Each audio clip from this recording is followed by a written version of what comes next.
Hello dear friends, again welcome back to my YouTube channel JRS Academy या group of education. तो जैसा कि आप जानते हैं, हम अपने पिछले वीडियोस में क्लास 12 का पहला चैप्टर संबंध और फलन में प्रश्नावली 1G को स्टार्ट कर दिए थे और उसके साथ ही मैं बहुत से प्रश्नों को सॉल्व करवा दिए थे। तो जैसे कि आप जानते हैं कि मैं लगभग क्वेश्चन नंबर 18 तक प्रश्न को सॉल्व करवा दिए थे। तो आज की वीडियो में आपको क्वेश्चन नंबर 19 सॉल्व करवाएंगे। तो देखिए क्वेश्चन 19 में क्या दिया हुआ है सिद्ध कीजिए कि समस्त त्रिभुजों के समुच्चय ए में R बराबर ब्रैकेट में दिया गया है T1 T2 such that T1 T2 के समरूप है द्वारा परिभाषित संबंध R एक तुल्यता संबंध है। तो देखिए दो पार्ट में बटे है। सबसे पहले हम इतने को सॉल्व कर दिखाएंगे। यहाँ से ये सिद्ध करने वाला टिक का नहीं होता, यहाँ से देखिए पहले इसे सॉल्व करवाएंगे, तुल्यता संबंध है, उसके बाद ये भी हम दिखाएंगे। ओके, तो देखिए इसमें ये तुल्यता संबंध के लिए आप जानते हैं कि स्वतुल्य होना चाहिए, सममित होना चाहिए और साथ ही साथ क्या होना संक्रमक भी होना चाहिए, तभी तुल्यता संबंध होता है। तो यहाँ पर किसके बारे में है, यहाँ बोल रहा है कि T1 T2 के समरूप है और समस्त त्रिभुजों का समुच्चय ए में, मतलब ए कोई समुच्चय बनाया गया जिसमें क्या रखा है, ढेर सारे त्रिभुजों को रखा गया है और कैसे त्रिभुज है वो समरूप है, इसके बारे में हमें तुल्यता संबंध प्राप्त करना है। तो चलिए अब देखते हैं इसे किस प्रकार से हम तुल्यता संबंध निकालते हैं। ओके,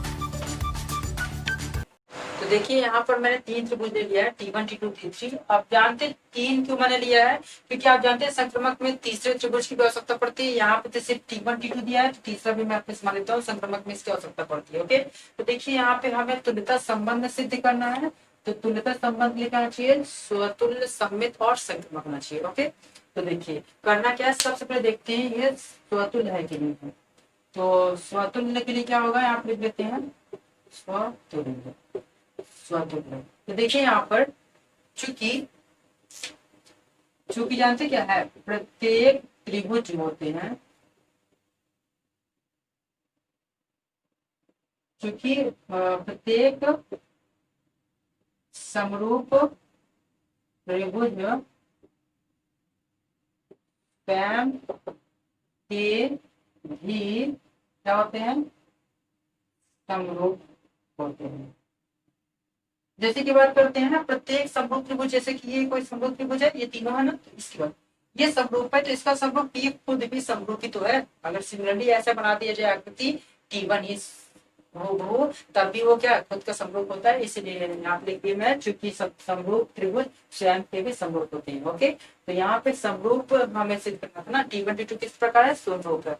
यह समरूप है चूंकि प्रत्येक समरूप त्रिभुज स्वयं के समरूप होते हैं, जिससे यहाँ T1 दिया है तो T1 भी क्या होगा, स्वयं के समरूप होगा। अतः क्या हो जाएगा, अतः त्रिभुज T1 स्वयं T1 का समरूप होगा। तो स्वतुल्य में जो स्वयं से मतलब रखे, स्वयं से मतलब रखा है, स्वयं से बिल्कुल वही समरूपता वाला, तो इस प्रकार से स्वतुल्य है। अतः क्या होगा, इस प्रकार संबंध R, इस प्रकार संबंध R स्वतुल्य। ठीक है, अब बात करते हैं सममित की। तो सममित में क्या होता है, जैसे कि आप जानते हैं सममित के लिए, जैसे T1 कोई त्रिभुज है समरूप त्रिभुज और T2 ये सब समरूप ही है। अगर ये जो है T2 के समरूप है तो T2 भी T1 के समरूप होना चाहिए। तो याद रख सकते हैं, यदि यदि त्रिभुज T1 त्रिभुज T1 त्रिभुज T2 के समरूप है, त्रिभुज T2 के समरूप है, तब त्रिभुज T2 भी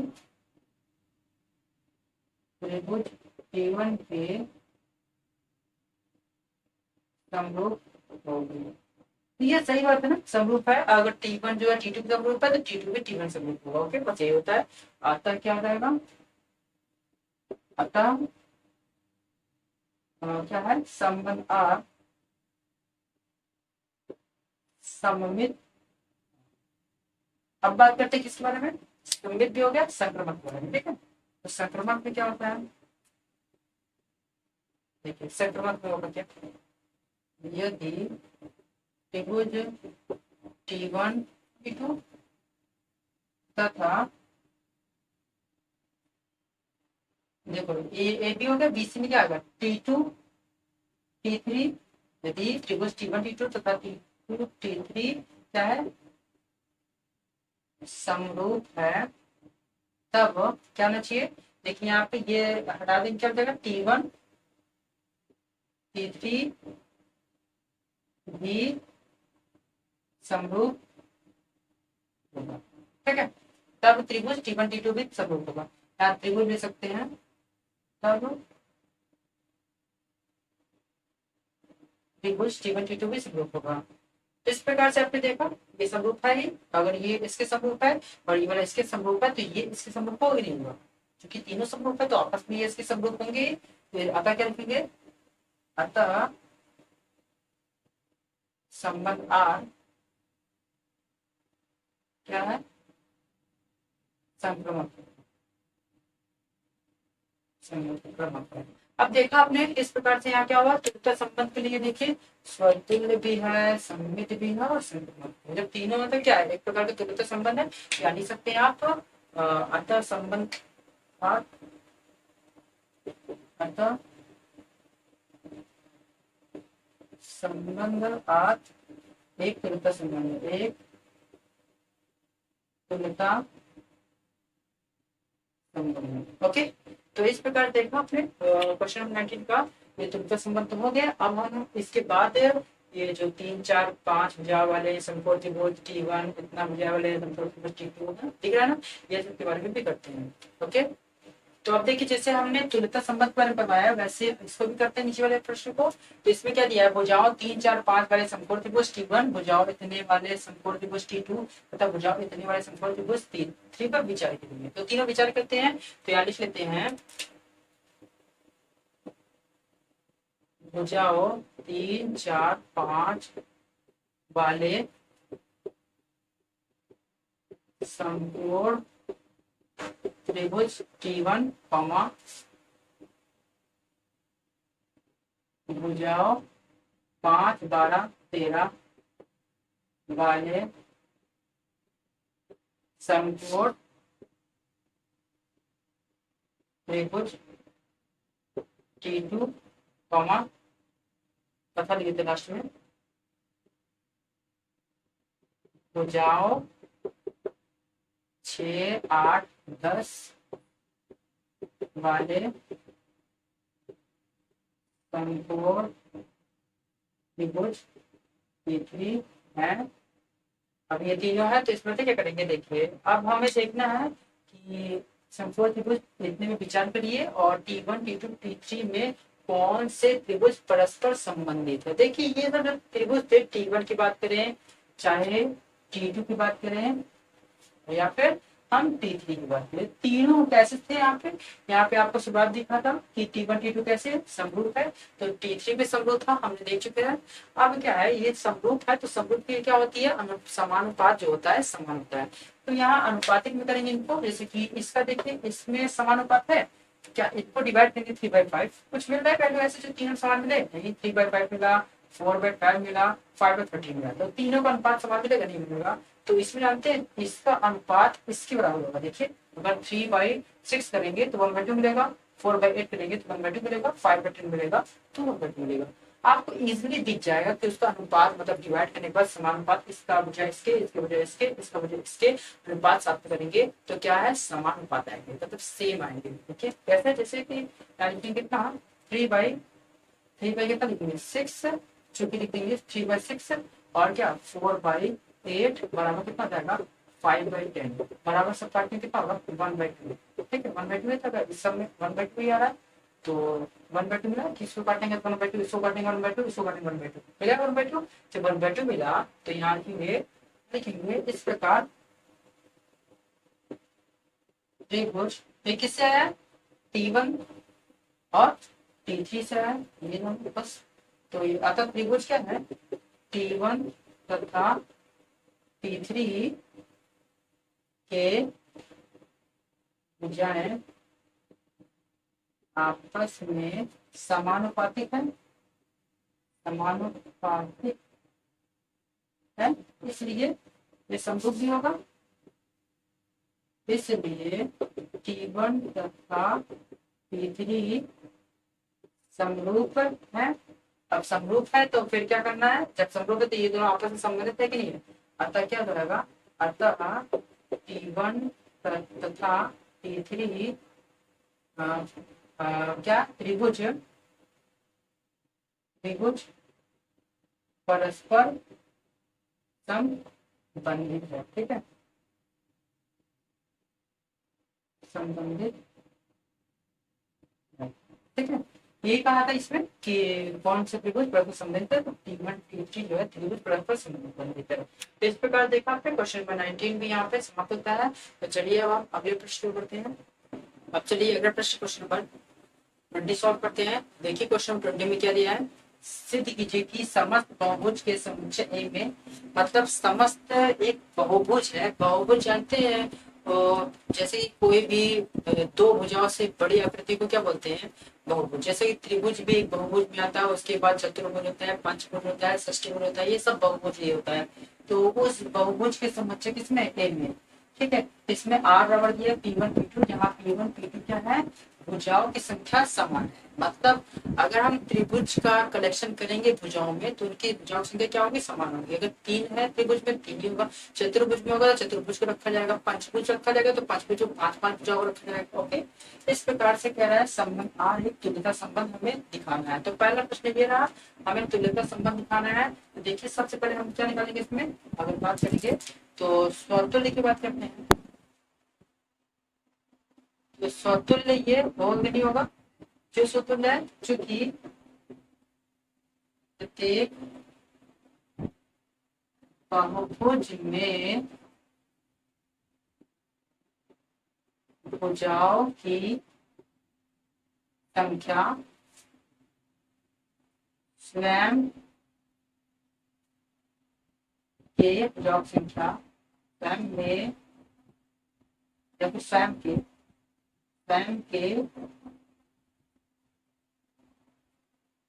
भुजाओं की संख्या के बराबर होते हैं। जैसे कोई भी बहुभुज मानते हैं, चाहे त्रिभुज मान लेते हैं, चाहे पंचभुज मान लेते हैं, ठीक, चतुर्भुज या पंचभुज नहीं मान लेते, ठीक, सब बहुभुज जो है। तो इसमें क्या है, अगर इसकी बात करते हैं तो ये स्वयं में भी क्या है, इसमें भुजाओं की संख्या कितनी है, 1 2 3 3 है। तो इस स्वयं में भी कितनी, 3 ही तो है। अगर ये बात करते हैं 5 भुजा है, 1 2 3 4 5, तो स्वयं में भी कितनी होगी, 5 ही तो भुजा संख्या होती है। तो इस प्रकार से क्या होगा, स्वतुल्य की जो स्वयं के साथ भी वही संबंध रखे।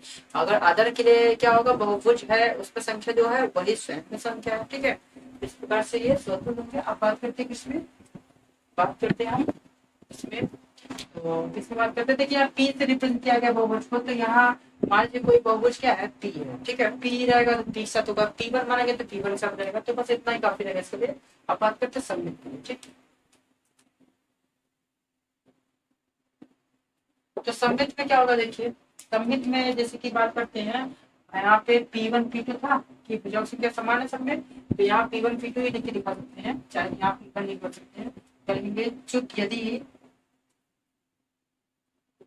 P1 बहुभुज है दोनों, बहुभुज P1 की भुजाओं की संख्या,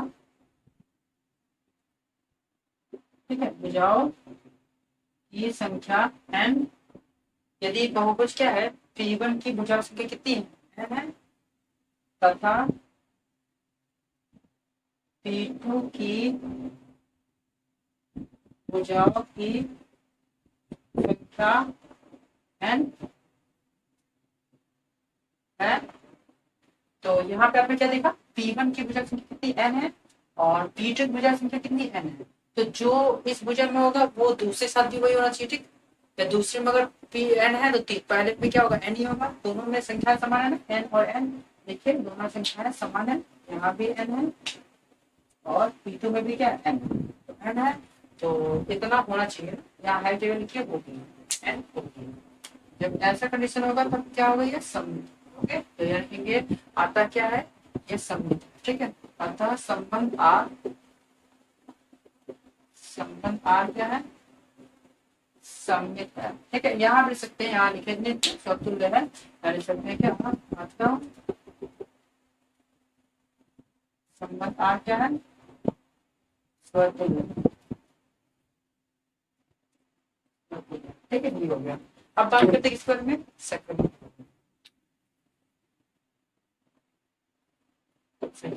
तो संक्रमण में क्या होता है, जैसे कि यदि बहुभुज T1 T2 की भुजाओं की संख्या n तथा बहुभुज T2 T3 की भुजाओं की संख्या n है, तब यह, तब क्या होगा, P1 P2 है, P2 P3 है, तो क्या होगा, तब P1 P3 की भुजाओं की संख्या, देखिए यहाँ संख्या क्या था, समान था ना, तो यहाँ संख्या समान ही होगा, चलिए जल्दी आ रहा है।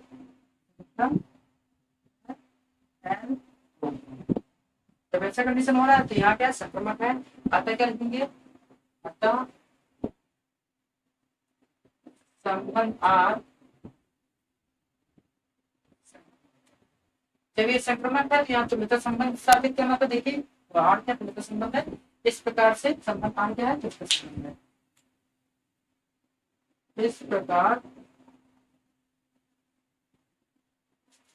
संबंध आर एक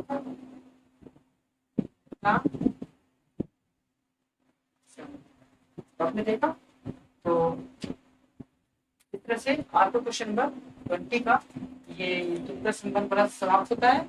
अब हम क्या पढ़ेंगे, ये 3 4 5 लंबाई की भुजाओं वाले समकोण त्रिभुज से संबंधित समुच्चय ए के सभी अवयव समुच्चय, तो इसके बाद अभी उसको सॉल्व करते होंगे। तो अब देखिए इसमें क्या आंसर होगा, अब 3 4 तथा 5 लंबाई की भुजाओं वाले समकोण त्रिभुज से वह बहुभुज संबंधित होगा जिसमें भुजाओं की संख्या 3 होगी, ठीक है। तो अब 3 4 5 वाले लंबाई वाले समकोण त्रिभुज से वह बहुभुज संबंधित होगा। यहाँ देखिए बहुभुज की बात की गई थी और साथ साथ यहाँ क्या है, समकोण त्रिभुज की बात की गई है, ठीक है।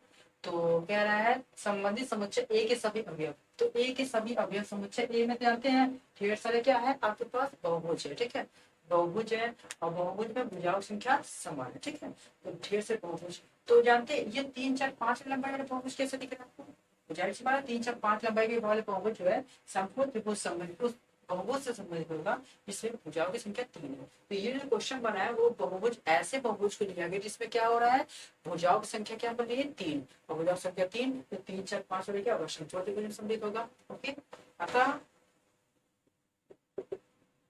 3 4 तथा 5 लंबाई की भुजाओं वाला बहुभुज क्या है, त्रिभुज है, बस यही हमें समुच्चय ए के सारे अवयव, समुच्चय में कौन कौन से अवयव रखा गया, समुच्चय ए में हमेशा क्या है, त्रिभुजों को रखा गया, वही पता करना था कि त्रिभुज कैसा है, 3 4 5 जब इसमें समृद्ध है तो जाहिर सी बात समकोण त्रिभुज बन रहा है, तो यहाँ त्रिभुजों का परीक्षण किया गया। ओके, तो बस यही अवयव के बाद एलिमेंट मतलब इसके एलिमेंट्स पता करना था, अवयव मतलब ये होता ना। तो इस प्रकार से हमारा क्वेश्चन नंबर 20 भी हल होता है। तो चलिए अब हम अगले प्रश्न की ओर बढ़ते हैं।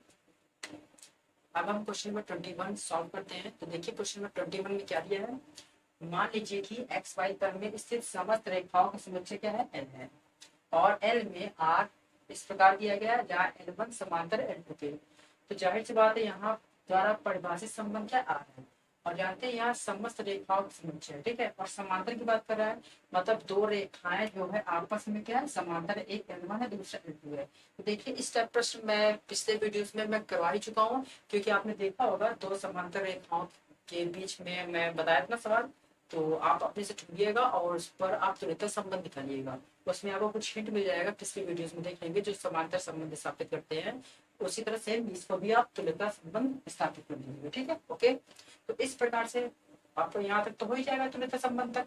अब बात करते हैं रेखा इतने से संबंधित समस्त रेखाओं का समुच्चय क्या करना है। तो आपने कक्षा 10 में पढ़ा होगा कि जैसे कि मैं यहाँ लिख दे रहा हूँ कि रेखा y बराबर 2x प्लस 4 से संबंधित समस्त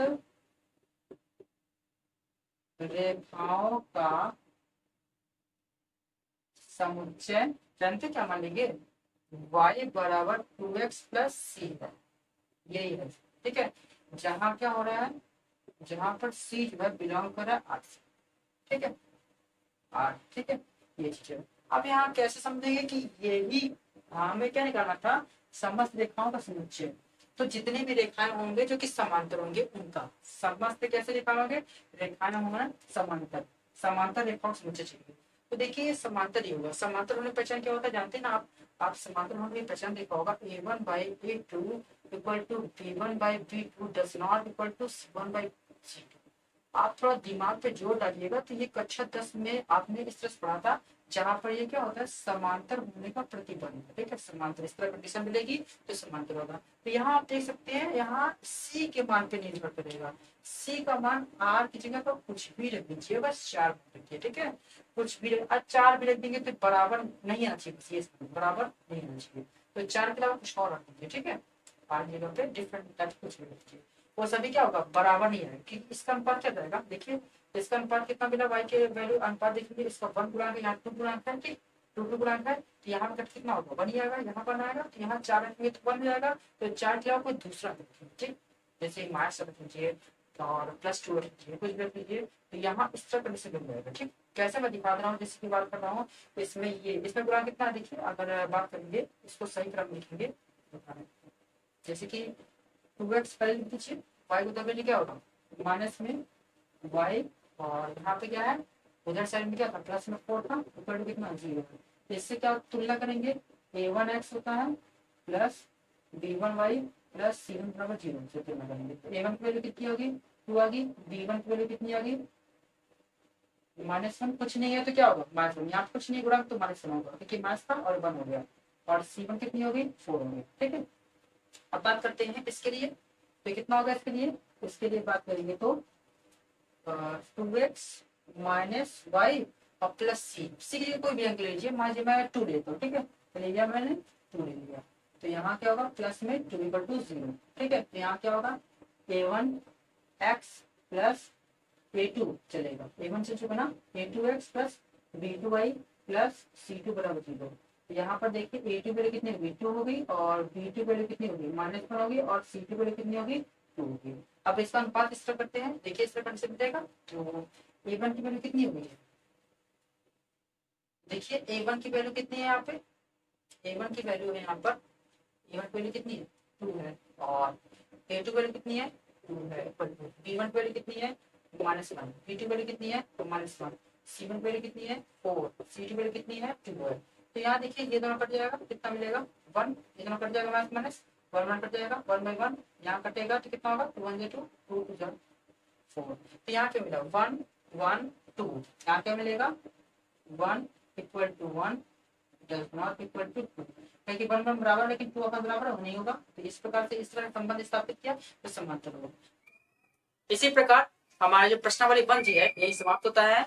तो और भी वीडियोस पाने के लिए हमारे चैनल को सब्सक्राइब करें और साथ ही साथ बेल आइकन को भी प्रेस करें, जिससे आने वाले वीडियोस की नोटिफिकेशन आप तक पहुंच सके। Thanks for watching my videos. For more videos, like, share and subscribe. Also press the bell icon.